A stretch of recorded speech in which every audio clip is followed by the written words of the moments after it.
ورزقناهم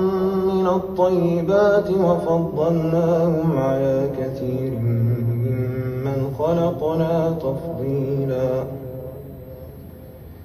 يوم ندعو كل أناس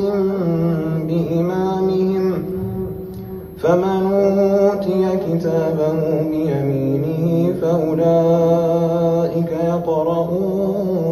كتابهم ولا يظلمون فتيلا ومن كان في هذه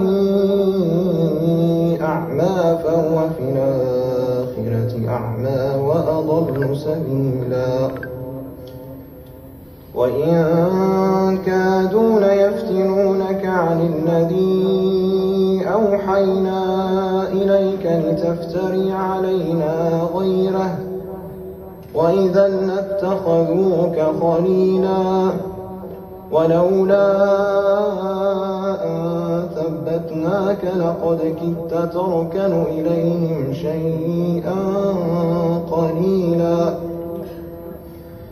إذا لأذقناك ضعف الحياة وضعف الممات ثم لا تجد لك علينا نصيرا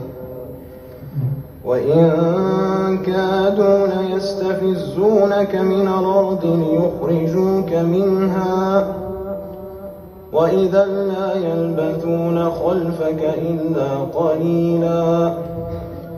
سنة من قد أرسلنا قبلك من رسلنا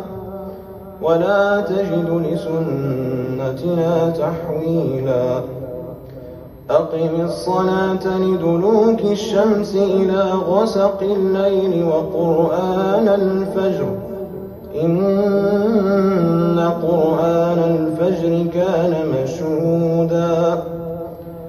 ومن الليل فتهجد به نافلة لك عسى